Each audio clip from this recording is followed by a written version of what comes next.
शनिदेव द्वादश स्थान में। जय माता की मित्रों, हम लोग मेष लग्न में चर्चा कर रहे हैं। मेष लग्न में शनिदेव की चर्चा कर रहे हैं और आज बात करते हैं मेष लग्न में अगर शनिदेव आपके द्वादश स्थान में हो तो कैसा फल प्राप्त हो सकता है।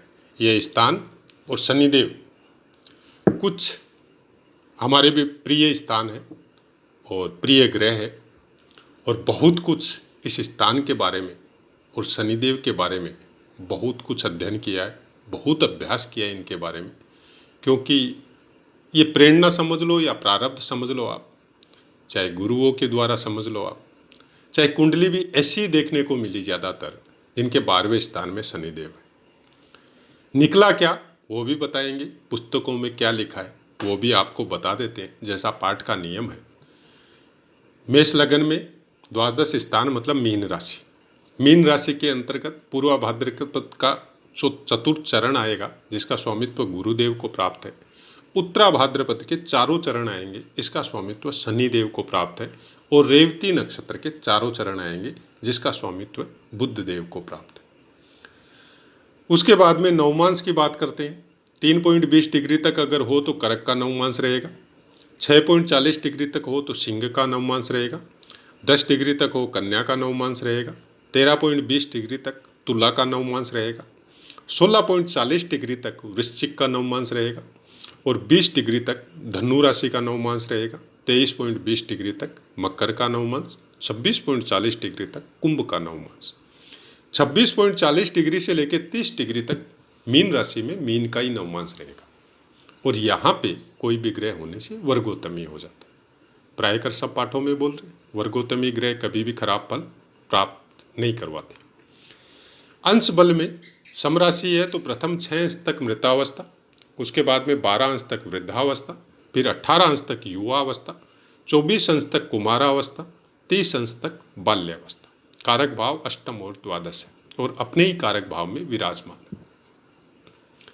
यहाँ पे शनिदेव 12वें स्थान की चर्चा बाद में करते हैं, पहले दृष्टि की बात कर ले, क्योंकि 12वां स्थान बहुत ही रॉयल स्थान है, बहुत ही अच्छा स्थान हम इसको मानते हैं और इसके बारे में बहुत कुछ अध्ययन किया है।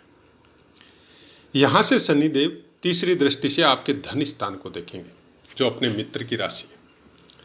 आपके धन के आवागमन में अगर वो धन गलत रास्ते से आ रहा है तो ब्लॉकेज लगा देंगे, अगर सही रास्ते से आ रहा है तो निरंतर बढ़ता जाएगा। चाहे आपका बैंक बैलेंस हो, चाहे आपका मतलब आने का धन का जो क्वालिटी है वो हो, वो क्वांटिटी बढ़ते रहेगा। लेकिन अगर गलत रास्ते से आ रहा है, सही रास्ता नहीं है वो, तो शनिदेव उसको नहीं आने देंगे। उसका कारण जब 12वें स्थान का अध्ययन पूरी बातें करेंगे तब बताएंगे। फिर वहाँ से ये आपके 6 स्थान को, छठे भाव को देखेंगे। यहाँ से आप ये सोच सकते हैं कि आपके रोगों को खत्म करने की प्रेरणा या आपके अपने कर्मों के द्वारा रोग खत्म होने की प्रेरणा यहाँ पे शनिदेव आपको देंगे। आपके शत्रुओं को समाप्त करने या शत्रु हो ही नहीं ऐसा आपका जीवन या ऐसा आपका दिमाग ये बनाएंगे। ऋण कोई बिजनेस के लिए हो सकता है, कोई कामों के लिए हो सकता है। ऋण एक साधारण बात है। हम लोग ऋण की चर्चा करते हैं केवल कौन सा ऋण, जो हम लोगों को फाइनेंस पोजीशन से, बैंक से या किसी के द्वारा लिक्विड मनी लेना पड़ता है, वो ऋण। और हम कुंडलियों में उन चीज़ों की चर्चा कर रहे हैं जो ऋण हम लोग लेकर आए, जो प्रारब्ध के द्वारा जैसे कर्म कई जन्मों से करके जो ऋण चढ़ता है माथे के ऊपर, सर के ऊपर, उस ऋण को भोगने के लिए जो जन्म होता है उस ऋण की चर्चा कर रहे हैं। आप कोई ऋण नहीं लेके आए। अगर द्वादश स्थान में शनिदेव है तो आपके ऊपर कोई ऋण नहीं है। आप नीट एंड क्लीन सोल है। आपका पृथ्वी पर विदाउट कोई ऋण के आपका जन्म हुआ है। अब आप जो कर्म करेंगे, अब आप जो काम करेंगे, उसके द्वारा आपका ऋण बनना, आपका गलत कर्म, आपका अच्छा कर्म, आपकी अपनी चाल चलन, आपके अपने संस्कार, वो आप नई चीज़ें अपनी जनरेट करेंगे। उसके बाद में ये आपके भाग्य भाव को देखेंगे दशम दृष्टि से। तो यहाँ का स्वामित्व है राशि के अनुसार गुरुदेव को प्राप्त है। और कारकत्व की भी बात करें तो भी गुरुदेव को प्राप्त है। तो सबसे पहले तो आप ये देखिए कि गुरुदेव आपके कहाँ पे विराजमान है। अगर अपने स्थान को देख रहे हैं या स्थान में ही विराजमान है तो बहुत अच्छा है, क्योंकि शनिदेव की दृष्टि यहाँ गुरुदेव के प्रभाव को और ज़्यादा अलग लेवल पे लेके जाएगी। लेकिन अगर नहीं है और देख रहे हैं कहीं से तो भी अच्छा है। गुरुदेव अगर आपकी कुंडली में बली है तो बहुत अच्छा है, निर्बल है तो थोड़ा कम अच्छा है, लेकिन अच्छा फिर भी, क्योंकि गुरु के बगैर यहाँ पे ये कुंडली कंप्लीट नहीं होगी।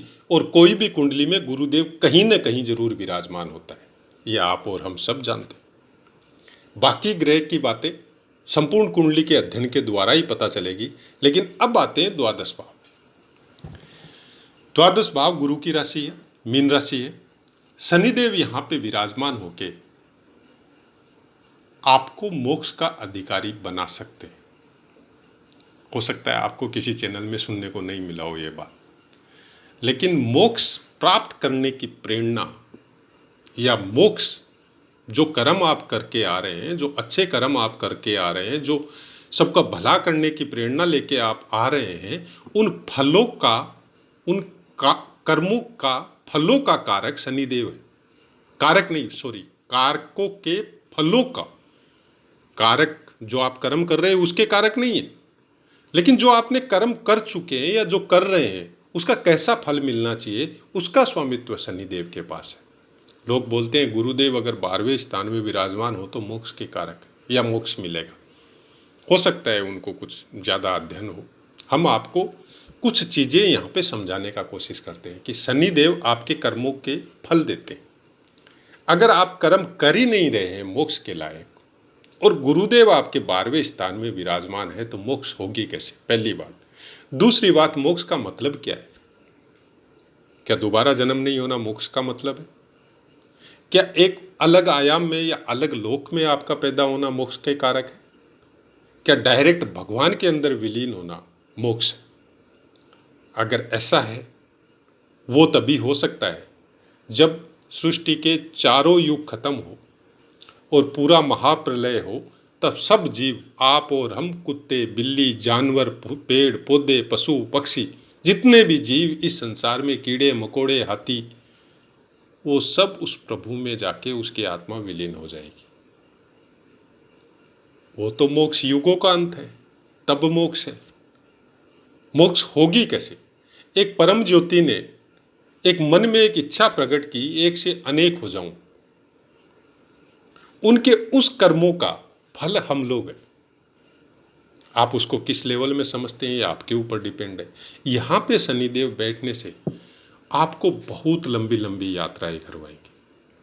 आपका अगर संस्कार कुछ ऐसे परिवार में जन्म हुआ है जो धार्मिक है, जो आध्यात्मिक है, जो चीज़ों को बहुत गहराई से समझने की, जिनके अंदर शक्तियाँ हैं या प्रेरणा देते हैं, योगी, महर्षि या कुछ ऐसे दिव्य पुरुष जो आपके घर में या आपके घर के आसपास है, जिनके सानिध्य में आप रह रहे हैं, तब तो वो चीज़ें आपकी बचपन से एक्टिव होगी।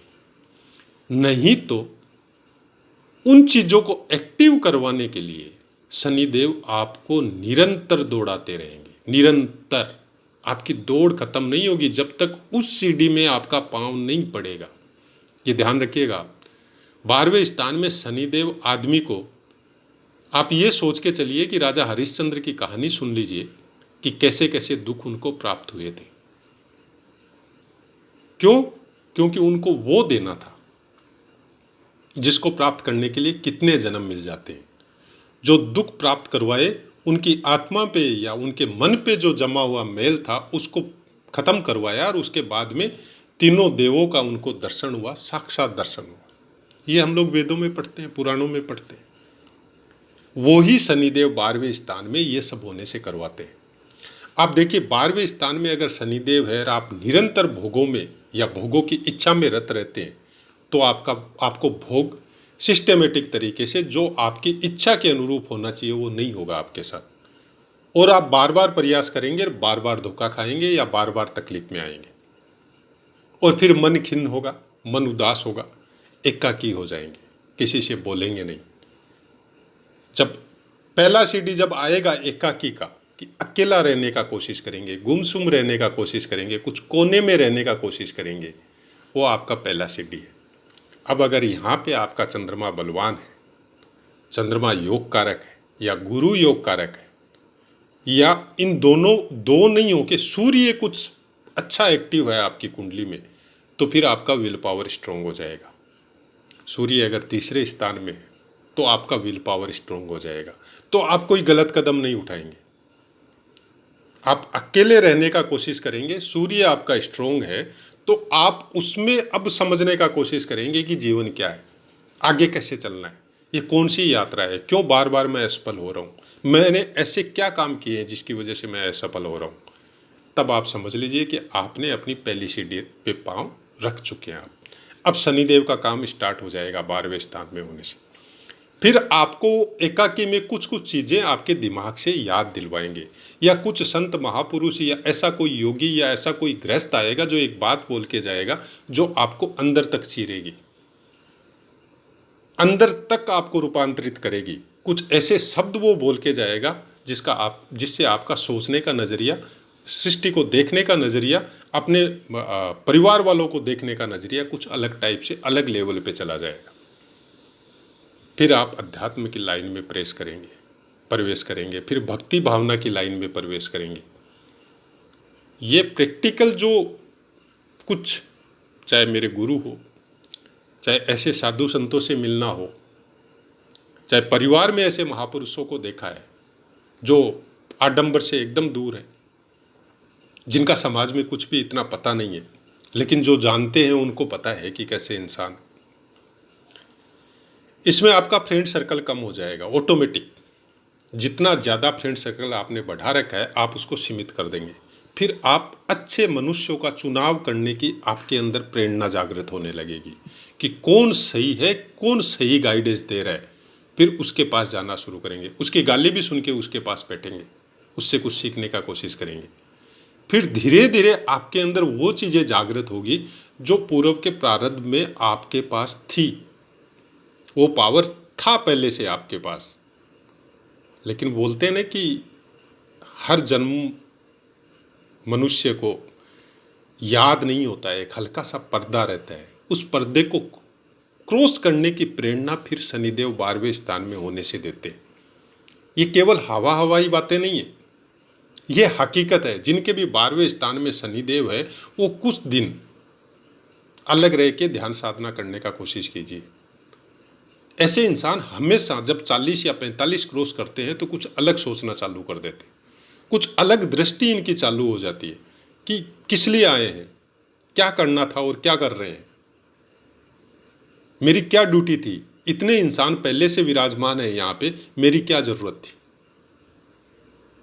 इस तरह का लेवल, इस तरह का दिमाग उन लोगों का चालू हो जाता है। और जब यहाँ पे आप सीढ़ी पे पांव रखते हैं तो चाहे हो सकता है इस जन्म में आपकी पहली सीढ़ी आई हो, अगले जन्म में फिर अगली वाली सीढ़ी आएगी, या ये भी हो सकता है इस जन्म में आपकी पहली सीढ़ी ही के कुछ प्रारब्ध के द्वारा इतनी स्पीड से चले कि आप उस मेन पावर तक पहुंच जाए। तो ऐसे कुछ 12वें स्थान में शनिदेव होने से आपकी प्रेरणा या आपका अध्यात्म का लेवल कुछ अलग लेवल में ग्रो करना चालू हो जाता है। और फिर वो यात्रा आपकी जन्म कुंडली से निकल के और आपकी आत्म कुंडली के अंदर पहुंचनी चालू हो जाती है। अब जन्म कुंडली जो ब्रह्मांड में या जो यहाँ पे मैथ्स के द्वारा जो बनाई जाती है, वो आपके प्रारब्ध, आप कैसे जिएंगे, किस तरह से जिएंगे, क्या करेंगे, क्या नहीं करेंगे, वो फल बताने की एक विधि है। लेकिन उसके ऊपर भी भारी पड़ते हैं संस्कार। एक ही कुंडली, राशि तो 12 ही है, ग्रह 9 ही है, हजारों बच्चे, लाखों बच्चे, करोड़ों बच्चे जन्म ले रहे हैं, सब उसी में है और सबके भाग्य अलग अलग है। ये सब डिपेंड है संस्कार, परिस्थिति और देश कहाँ पे पैदा हुआ, कैसी परिस्थिति में रह रहा है, किस तरह का संस्कार उसके अंदर डेवलप हो रहा है, उसी हिसाब से ग्रह एक्टिव होते हैं। और फल नहीं मिलने का कारण यही है कि शनिदेव आपके भी 12वें में विराजमान है, मेरे को भी है, और भी 5-10 आदमियों के हैं, लेकिन सबके फल अलग अलग है। उसका कारण वही है। सबसे ज़्यादा इफेक्ट रहते हैं कि आप कौन से देश में पैदा हुए हैं, किस परिस्थिति में पैदा हुए हैं, कैसे घर में पैदा हुए हैं, और किस तरह के संस्कार आपके अंदर डेवलप हुए। संस्कार सबसे ज़्यादा मेन जरूरी होता है। नक्षत्र और नक्षत्र में बैठे हुए ग्रह या चंद्र नक्षत्र जिसको बोला जाता है, वो आपका स्वभाव का इंडिकेशन देता है कि आपके अंदर कैसा स्वभाव होगा, लेकिन वो भी चेंज हो जाता है जब अच्छे संस्कार या कोई खराब नक्षत्र में जन्म होने के बावजूद भी, गंडमूल नक्षत्र में जन्म होने के बावजूद भी अगर अच्छे संस्कार में परवरिश हुई है तो आपका वो स्वभाव भी परिवर्तित हो जाता है। अब इसको आप किस तरह से लेते हैं, कैसे समझते हैं, या आपके ऊपर डिपेंड है। लेकिन 12वां स्थान वैसे भी न्यूट्रल स्थान होता है और यहाँ पे कोई भी ग्रह बैठता है वो फ्री होता है अपना पूरा फल देने के लिए। उसको रोकना बहुत मुश्किल है। हाँ, किसी के साथ युति करके बैठ जाए, किसी की दृष्टि में आ जाए, तब एक अलग मैटर है। नहीं तो 12वां स्थान और दूसरा स्थान, इसमें जो भी ग्रह बैठेगा वो अपना पूर्ण बलवान होकर बैठा है, किसी के साथ युति में नहीं है, किसी के साथ दृष्टि में नहीं है, तो अपना संपूर्ण फल आपको देता है। लेकिन वो देगा कैसा, उसके अनुसार आपको उस तरह के कर्म करने पड़ेंगे कि आप उसके विपरीत कर्म कर रहे हैं तो उसके दंड के पात्र हैं, और आप उसके अनुसार कर्म कर रहे हैं, अपनी दिनचर्या को इस तरह से व्यवस्थित किया है कि उस ग्रह के अनुसार चल रहे हैं, तो फिर आपको अच्छे फल मिलेंगे। लॉजिक सबसे बड़ा जन्मपत्री का यही है कि सनातन धर्म के जो नियम बताए हैं, जो संस्कार बताए हैं, उसके अनुसार अगर हम लोग अपना जीवन यापन का जरिया बना रहे हैं, उसी के अनुसार जीवन की यात्रा में आगे बढ़ रहे हैं, तो आपके सब ग्रह अच्छे हैं। अब बोलने को आप ये भी बोल सकते हैं कि हम डेली सुबह उठते हैं, भगवान की पूजा करते हैं, ईश्वर का ध्यान करते हैं, कर्म भी गंदा नहीं करते हैं, फिर हम लोगों को ये भोग क्यों मिल रहे हैं? वो भोग एक जन्म के नहीं मिल रहे हैं आपको। वेद शास्त्रों में, पुराणों में साफ साफ लिखा हुआ है कितनी योनियों में जन्म होने के बाद में मनुष्य जीवन मिलता है। तो आप सोचिए कितने परसेंट, कितने जन्मों के भोग आपके साथ इस जन्म में जुड़े हैं। आप तो अपने आप को धन्यवाद दीजिए कि इतनी तकलीफ पाने के बावजूद भी आप सत्कर्म कर रहे हैं। तो ये तो बहुत बड़ी प्रेरणा है गुरुदेव या शनिदेव की। नहीं तो आदमी एक बार थोड़ी सी तकलीफ पाने के बाद में सब सत्कर्म छोड़ के कुमारक पकड़ लेता है। तो ऐसा ही कुछ शनिदेव का इफेक्ट, 12 भावों की चर्चा हम लोगों ने कर ली है। आपको किस तरह से उसका समझ में आया, किस तरह से उसको देखना है आपको, उसकी भी बहुत कुछ बातें हमने बताई है। हालांकि एक ही वीडियो में किसी भी ग्रह के बारे में या किसी भी भाव के बारे में पूर्ण चर्चा नहीं हो सकती, लेकिन फिलहाल जितनी हमसे हो सकती है उतनी हम बताने की कोशिश कर रहे हैं। दुख और सुख ये आपकी मनोस्थिति के ऊपर निर्भर है। आप दुख में भी सुखी हो सकते हैं और सुख में भी दुखी हो सकते हैं। और जब मन स्थिति हम लोगों की उस तरह से बन जाती है, तब हम हर परिस्थिति में अपने आप को ढालने की कोशिश कर सकते हैं। मन बलवान है तो सब परिस्थिति आपके अनुकूल है, और अगर मन बलवान नहीं है तो अच्छी से ऐसी परिस्थिति भी आपके प्रतिकूल है। चैनल का उद्देश्य यही है, पॉजिटिव रहिए, चाहे कैसी भी परिस्थिति हो, किस तरह की भी व्यवस्था आपके साथ आपकी जीवनी यात्रा में बन रही हो, अपने आप को हमेशा पॉजिटिव बना के रखिए। ग्रह या नक्षत्र आपके प्रारब्ध के भोग है, जिसको न तो ग्रह काट सकते हैं न नक्षत्र काट सकते हैं। हाँ, वर्तमान के कर्म उस चीज को भोगने की शक्ति आपको जरूर दे सकते हैं। तो अपने कर्मों को सुधारिए, अपने कामों को ठीक तरह से चूज कीजिए कि क्या करना है, किस लिए करना है, क्या करने आए थे और कर क्या रहे हैं। वो सोच समझ के काम कीजिए। आगे आप लोगों की बुद्धि और विवेक के ऊपर निर्भर है। अब आपसे आज्ञा लेते हैं। पाठ से संबंधित कोई भी बात हो आप कमेंट कीजिए, 100% आपको आंसर देंगे। और अगर आंसर ऐसा है जो शब्दों में नहीं सिमट सकता, तो हम कोशिश करेंगे अलग से उसके बारे में वीडियो बनाने की। तो अपनी वाणी को विराम देते हैं और आपसे आज्ञा लेते हैं। जय माता।